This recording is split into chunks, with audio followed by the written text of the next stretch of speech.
ဒီဗီဒီယိုမှာတော့ AI ကိုအသုံးပြုပြီးကျွန်တော်တို့ရဲ့ပုံကိုအခုလိုမျိုးအပေါ်အောက်ဘေးပင်ညာခြေတဲ့နည်းကိုပြပြပေးပါမယ် AI background expansion လုပ်တယ်လို့ခေါ်ပါတယ် Play Store ဒါမှမဟုတ် App Store မှာ Mind2 ဆိုတဲ့ application လေးကို download လိုက်ပါအသုံးပြုရမယ့် AI tool လေးကဒီအောက်ကအကွက်လေးထဲမှာရှိပါတယ်တကယ်လို့မတွေ့ဘူးဆိုရင်ဘယ်ဘက်ကိုတစ်ချက်ဆွဲလိုက်ပါ AI background expansion ဆိုတာလေးကိုနှိပ်ပြီးကိုယ်အသုံးပြုခြင်းတဲ့ပုံကိုရွေးပေးလိုက်ပါ stack ကိုနှိပ်လိုက်ရင် AI ကနေပုံကို expansion လုပ်ပေးသွားမှာပါ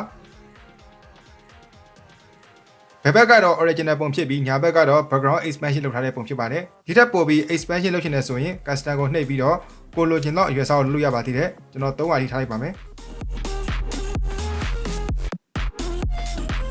save ကိုနှိပ်ပြီးကျွန်တော်ရဲ့ phone gallery မှာတင်လိုက်ပါမယ် Mind2 application မှာအခုလောလောဆယ်တော့ AI နဲ့ photo expansion လုပ်တာကိုတစ်ရက်ကို9ပုံအထိပေးလုပ်ထားပါတယ်